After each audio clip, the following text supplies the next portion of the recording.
noches. En el día de hoy desarrollaremos un debate en torno a la violencia y corrupción en Colombia.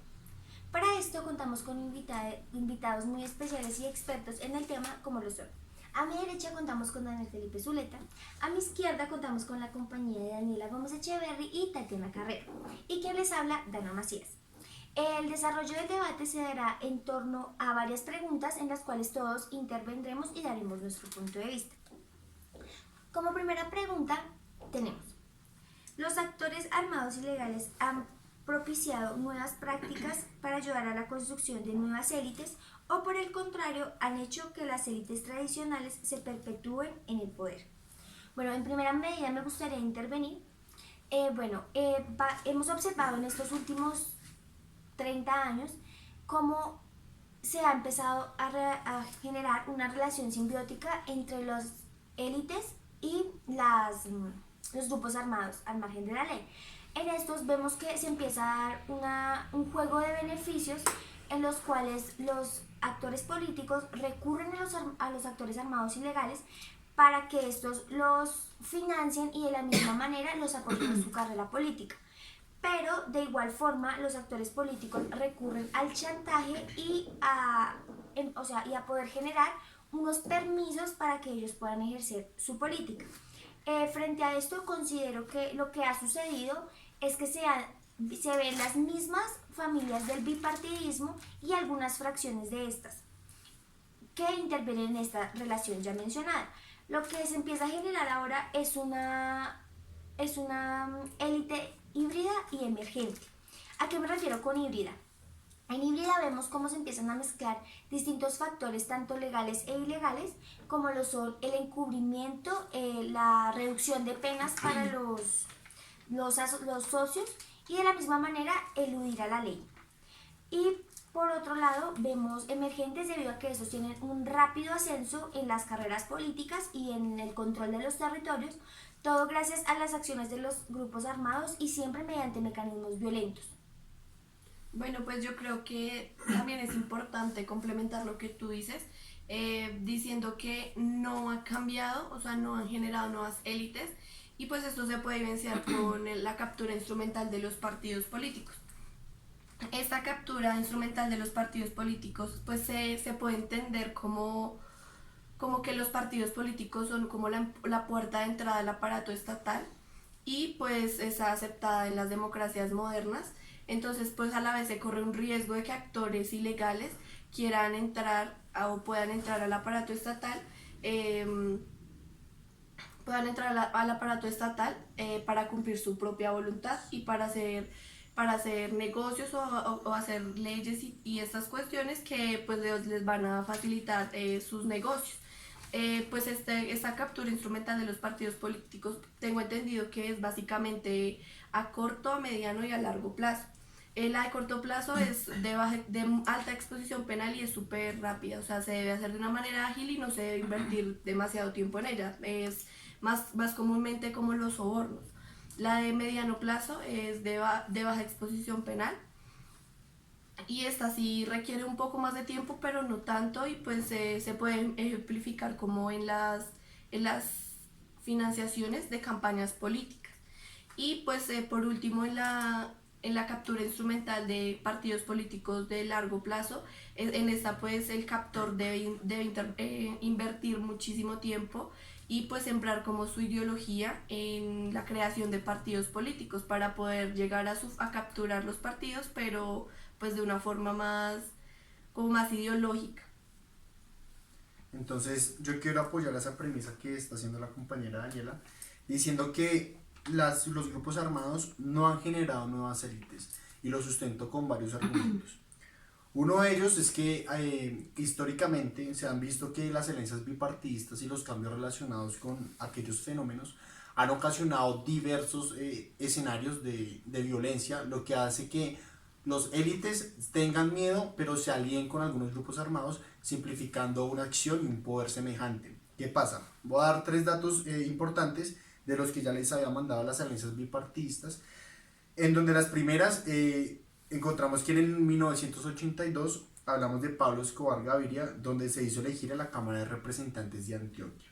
¿Qué pasa con este suceso y este hecho histórico?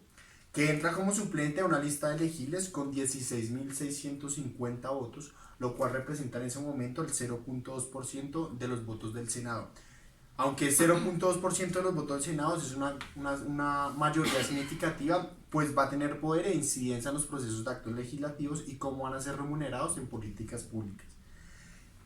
Pablo Escobar en el 82, como le dije, se lanzó a la Cámara de Representantes, pero después lo que fue la prensa, el gobierno, el Ministerio de Justicia, lo hicieron como convalidar e hicieron que fuera denunciado y asimismo se dio de baja. Se dio de baja políticamente, ya que en el 1993 fue donde lo asesinaron. Otro hecho histórico para recalcar esto que nos ha generado unas nuevas élites bipartistas, aunque sí se han caracterizado, es en el año 1994 con el proceso 8000. Como sabemos, lo instauró el Cártel de Cali, donde penetró al Congreso y la Cámara de Representantes, la campaña presidencial del presidente Ernesto Samper, en donde era el 12% de curules, lo que representaba más o menos 900.000 votos, y el 8% de votos del Senado. Más allá de Pablo Escobar, la incidencia era mayor. Entonces, ¿qué tenemos que hacer una relevancia ahí? Que aunque sí se quería hacer un cambio político y que las élites fueran mucho más acorde, no se generó un cambio y sí se pudo transformar un poco la convivencia que se daba por los grupos armados. La última parte y más importante que en el aspecto que yo veo es que en el 2005 se evidenciaron posibles vínculos entre paramilitares, grupos armados, con congresistas. Ya ese nivel se estaba pasando mucho más político y era mucho más tenue la situación que se estaba viviendo en el Congreso, con relación al año 2010, en donde más de 400 funcionarios públicos estaban vinculados en estas posibles denuncias. Lo que significaba que posiblemente sí querían hacer unos nuevos grupos de élite, pero no se permitió y no se dio el cambio original que querían. Bueno, yo como por otra parte, para agregar a lo que tú estabas mencionando, pues yo siento y considero que nuevas élites no se han generado, pero sí grupos disidentes, ya sea del Partido Liberal o el Partido Conservador. Y pues estos partidos han sufrido pues un gran desprendimiento importante y gracias a esto se han consolidado pues varios grupos o partidos políticos nuevos. Es el caso, doy un ejemplo, en el caso del 2012, en ese año los partidos liberales y conservadores perdieron la mayoría en el Congreso. Algunos de estos grupos cumplían una función de dar cabalidad a funciones políticas a personas nuevas o tal vez a grupos políticos nuevos. Y también por otra parte permitían pues a los líderes a los líderes tradicionales salirse, por decirlo así, del campo del juego, y esto generando pues grandes colectividades y dando a su vez una mayor libertad en cuanto a compromisos regionales y pues para poder organizar votaciones y demás, pero en un sentido, en un marco de transacciones de autodefensas. Por ejemplo, en las regiones se ocurrieron cambios pues paralelos. En el Magdalena, como es el caso que les mencionaba que se habían generado grupos disidentes, en el Magdalena surgió un movimiento que se llamaba Renovación, Acción Laboral, Moral, y este grupo se extendió no solamente en este sector, sino en la costa y en Antioquia. Y a su vez, en el 2000 y 2006, este grupo pues cambió su nombre y se transformó a Colombia Democrática, y como es el caso de Córdoba, también tenía un movimiento, el cual se llamaba Movimiento Popular Unido. Daremos paso a la segunda pregunta. ¿Creen ustedes que existe captura de Estado en Colombia? Y si es así, ¿quiénes capturan el Estado y con qué fin? Bueno, yo quisiera responder esta pregunta, pues diciendo que la captura de Estado, o sea, como que se ve como una corrupción a gran escala y pues esta debilita la economía estructural de un país, y pues se puede evidenciar también como cuando intervienen actores no legítimos en la participación de leyes, decretos y pues demás normas. Pues como definición de la captura de Estado, pues se puede definir como la acción individual de grupos o firmas en un sector público y privado que influyen en la formación de leyes, como lo mencionaba ahorita, regulaciones, decretos y otros vínculos políticos. En cuanto a los actores, yo considero que son dos actores que capturan el Estado, como lo son los partidos políticos, los partidos políticos y los grupos armados ilegales. Los partidos políticos, pues hago referencia a estos como como cuando en una zona rural el Estado no puede suplir las necesidades básicas pues, de los habitantes, y un partido tradicional llega y empieza a suministrar pues, los bienes, servicios que requiere la ciudadanía, y pues obviamente toma el rol de Estado. Eso pues por parte de los partidos políticos. Y ya para los grupos armados ilegales, pues considero que los grupos armados ilegales toman el poder, pero no por dinero, o capturar el Estado no por dinero, sino para su propio beneficio. O sea, como se alían con el gobernador o con el alcalde, y estos les brindan una seguridad, o bueno, sí, una seguridad, y también asimismo es como una relación recíproca de yo te cuido, pero tú me dejas hacer lo que yo considero, o me dejas seguir con mi economía o mis cosas ilegales, y de esta manera no afecta al actor ilegal y tampoco afecta al actor legal, que sería pues un alcalde o un gobernador. Y pues obviamente no está de más decir que la captura de Estado se da a nivel subnacional y no nacional. Además de esto, se puede decir que la debilidad institucional genera captura de Estado. Entonces, a más captura de Estado, más debilidad institucional, y más debilidad institucional, más captura de Estado. Ok, a mí me gustaría agregar, digamos, bajo mi concepción de captura de Estado, creo que es bueno mostrar cómo se ha dado paso a todo esto, y más que todo en un campo tan especial como es Colombia. Entonces, hemos visto a nivel de todos los regímenes democráticos que estos tienen una debilidad, que es que ni los procesos institucionales ni las prácticas democráticas se expanden de manera heterogénea sobre todo el territorio nacional. Lo que sucede es que como esto no llega de la misma manera a todos los territorios, se empieza a formar una política territorial, donde ya no importa qué diga el Estado, sino empieza a generarse una autonomía política. Entonces, si nos centramos un poco más puntualmente en Colombia, sabemos que Colombia cuenta con unas características de daños sociales, como lo son la economía ilícita del narcotráfico, el conflicto armado y la falta del monopolio estatal sobre la fuerza. Entonces, es por esto, bajo estas circunstancias, que se empieza a formar esta política territorial que ya menciono, y de la misma manera genera, y como bien lo mencionaba nuestra invitada, ya no es solo a nivel local, sino que se empieza a expandir de manera regional, donde la ciudadanía empieza a repeler toda orden o todo direccionamiento estatal legal, se muestra reacia hacia estas acciones. De la misma manera se empiezan a generar prácticas e instituciones muy heterogéneas, debido a que no le damos el mismo trato, digamos, lo que es centro-periferia.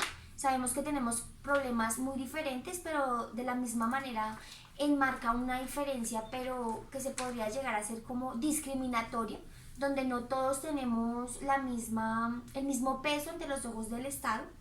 Y por último, órdenes socioeconómicos muy diversos, donde vemos que en muchos sectores del país, como son algunos de nuestros límites fronterizos, priman más los negocios ilegales que los legales, o los propios cultivos, o como sabemos, cultivos ilegales, donde el Estado ya se le ha salido de las manos, y es una causa más de que sí haya captura del Estado, y como hemos visto en grandes territorios y de puntos geoestratégicos muy importantes, la captura lo haga, como lo dice nuestra invitada, los grupos armados.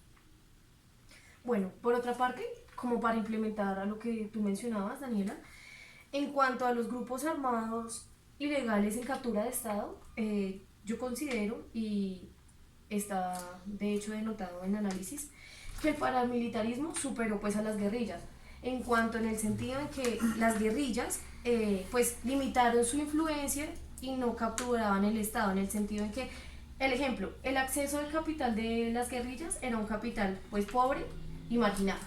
También pues el carácter de la manera como optaba pues las guerrillas era de un carácter antiestatal. También pues tenían un proyecto anticapitalista. Y ya en cuanto a lo que son los paramilitares, sí tuvieron pues una mayor captura del Estado, en cuanto que sus proyectos eran precapitalistas, también su capital es social y también social satisfactorio, y pues el carácter ya no era un carácter antiestatal, sino ya un preestatal. Claro, entonces yo diría con relación a lo que ya han dicho, que más que todo se tiene que hablar es de un origen temporal.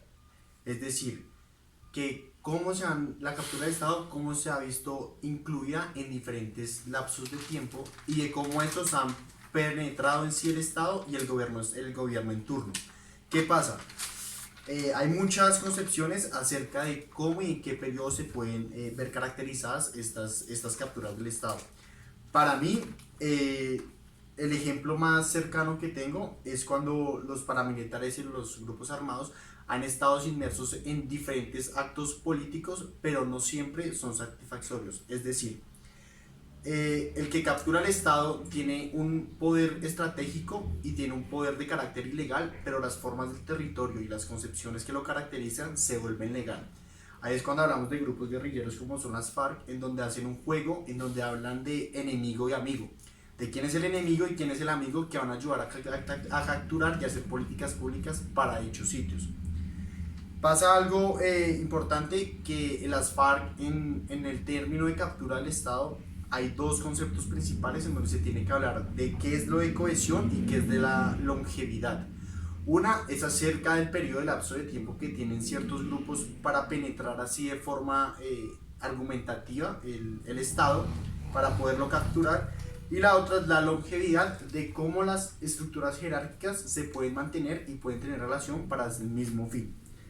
Pasa algo, y es que hay dos capturas importantes que cabe la pena mencionar. Una es la primera, la tradicional, en donde hay medios ilegítimos, pero no necesariamente son ilegales. Como les explicaba, hay partes de clientelismo en las capturas de nivel estatal, en donde el clientelismo en sí no son necesariamente legal, pero sí es un acto ilegítimo en la forma de denominación del carácter moral y el servicio que está prestando el servidor público. La otra es la captura compleja, en donde nos habla de que los medios ilegales y hasta violentos. Ahí es cuando hablo del ejemplo de las FARC, en donde hacen un juego de amigo-enemigo, y lo que mis compañeros expertos decían, de cómo estos pueden ocasionar una captura del Estado, pero por medio de actos vandálicos y de actos meramente ilegales, como lo son el fraude electoral, el soborno, el cohecho, todos aquellos delitos que penetran en sí el Estado y cómo lo manipulan. Hay dos capturas que son importantes y que son en relación a las complejas y las tradicionales, en donde hablamos de una captura ilegal que es económica o política. Económica es cuando los grupos armados ilegales quieren penetrar hacia el sistema estatal, pero con intentos de rentas o beneficios económicos estructurales. La segunda política es de acciones que propician representantes políticos donde dan una legitimidad social y beneficios plenamente políticos. Bueno, para dar paso a nuestra siguiente pregunta, constamos de esta que dice: desde una mirada de administrador público, ¿cómo definiría el papel que ha jugado el Estado con respecto a la violencia y corrupción en sus diferentes escenarios? No sé, ¿quién quisiera? Yo. Quiero empezar definiendo tanto violencia y corrupción. Violencia la definiría como una falta de debilidad estatal, y quería definir también la corrupción como una carencia de fortaleza normativa. En la primera de debilidad, quisiera mencionar la debilidad institucional que ha tenido el Estado por parte de territorios aledaños y de cómo estos han garantizado que muchos grupos armados penetren en sí las zonas que no están con instituciones fuertes, estables y bien estructuradas para el comercio de la violencia y de las normas que son ejemplares. En el caso de la corrupción, hablamos de una carencia de fuerza normativa, en donde hablamos de que hay varios límites entre lo que es ilegal y lo que es legal. En Colombia, tristemente, se ha visto que lo legal siempre se va de la mano, y muchas veces lo hacemos de nuestro diario vivir, pero no tiene que ser así. Pasa algo, y es que no todo lo legal tiene que ser ilegítimo, pero en Colombia se da de una manera contraria. Todo lo que está ilegítimo lo hacemos como parte de nuestro diario vivir, pero sin embargo las consecuencias a futuro en el Estado tienen varias concepciones aledañas que son muy tenues. Bueno, yo quisiera decir, aparte pues de añadir a lo que tú dijiste, desde mi punto de vista, yo considero que el Estado en cuanto a la violencia y corrupción, bueno, primero decir en cuanto a la corrupción. En cuanto a la corrupción, el Estado es un Estado débil y protector, ya que pues el sistema de justicia colombiano no es el más eficiente ni el más efectivo y eso pues lo podemos todos corroborar, ya que el sistema mismo como que trata de proteger a las personas corruptas. O sea, me refiero a esto como son los que roban, son los que toman bienes del Estado para su propio beneficio. Entonces ellos tienen el poder de manipulación frente a jueces o quien haga su parte pues para que simplemente les den una pena corta o les hagan devolver una parte del dinero que han tomado y quedan impunes, o sea, muchos casos en Colombia quedan impunes en cuanto a corrupción, entonces pues es un estado que es muy protector y débil y pues sin embargo no hay que descartar que el estado pues ha como que tratado de de sobrellevar estos temas de corrupción, tratando de ser un poco más fuerte, pues sin embargo no se ha logrado, pero ha implementado mecanismos como lo son la Comisión Ciudadana de Lucha contra la Corrupción, entonces por eso digo que es débil porque ha tratado de hacerlo, pero no lo ha logrado. En cuanto a la violencia, mi concepción del Estado es frágil. El Estado es frágil frente a la violencia porque pues Colombia ha enfrentado la violencia desde el bipartidismo, incluso desde antes, pero digamos que el Estado no prevé más violencia, simplemente trata de solucionar en el momento y ya. No es como que dice, o sea, el Estado no prevé cosas de que en algún momento con la contextualización va a cambiar y van a haber nuevas formas de hacer violencia, sino como están estas, las vamos a solucionar y ya. Entonces, pues, en cuanto a eso, digo que el Estado es frágil. Pues no, me queda decir que el Estado simplemente debe ser más preventivo en cuanto a estos dos temas. O sea, usar mecanismos que de verdad puedan como conllevar estas dos factores y erradicarlos del país. Bueno, pues por otra parte, es evidente que hay una debilidad institucional estatal, no solamente ahora, sino ya es algo que se ha venido generando desde tiempos atrás. Lo vemos desde el marco de las guerrillas, en el marco de los paramilitares, en el marco del narcotráfico, en el marco de la corrupción, clientelismo y demás. Siento y considero, anotando lo que decía nuestra compañera experta Daniela, que la justicia, o sea, el papel de la justicia actual es indisociable del desarrollo y pues la continuación del conflicto armado en Colombia. Yo digo que pues estas transformaciones son articuladas en el sentido en que si se transforma la justicia, también se debe transformar pues la orientación del conflicto, ¿no? Bueno, se debe dar la orientación del conflicto y viceversa. Mirar los actores y qué factores están jugando dentro de ello. También pues esta relación, la que mencionaba, debe ser directamente pues, proporcional y pues esto construyendo ya sea una justicia transicional efectiva, esto pues darle para una mayor transformación en cuanto al aspecto de guerra en el país. También considero que el Estado debería mejorar y fortalecerse frente a su capacidad institucional y frente a su talento humano. Los servidores públicos en Colombia, ahorita ustedes todos nos hemos dado cuenta que los índices de corrupción pues han aumentado de una manera pues inmensa. En este sentido pues considero que los servidores públicos primero deberían capacitarse, pero en el sentido de formar funcionarios públicos íntegros y éticos para que pues de esta manera no concurramos a hechos pues corruptos, ¿no? También considero que los medios de cómo uno puede ingresar al sector público deberían también cambiarse en el sentido en que los actos contra la administración pública son los más incidentes y son los que en nuestro sistema de justicia realmente no se están dando las penas. Entonces considero que debería ser un fortalecimiento y una mejora institucional. Bueno, por mi parte, a mí me gustaría definir este fenómeno de la violencia y corrupción en un solo término, a diferencia de los dos acompañantes del día de hoy, debido a que considero que estos dos factores han crecido de la mano y, como también lo expresaba la compañera anteriormente, en una longevidad de tiempo grande. Entonces, yo veo que estas acciones que se han desarrollado en el Estado y como administradora pública, creería que esto se genera en torno a la discusión del monopolio del poder. Entonces, en cuanto a esto, le atribuyo dos grandes características, como son un gran grado de poder, que lo vemos tanto en los factores legales como ilegales, pero no es un poder puntualmente territorial y de control. Territorial en cuanto a que a estos les gusta manipular el territorio y todas sus, es decir, ser propietario de grandes tierras y de la misma manera controlar todo lo que pase en ellas, tanto de manera de ciudadanía, de políticas públicas y de la misma manera del desarrollo de la justicia en este mismo territorio. Es decir, que si yo tengo y desarrollo actos ilegales en este territorio, pues no salga y no se haga un enjuiciamiento legal y me permita seguir desarrollando estas actividades.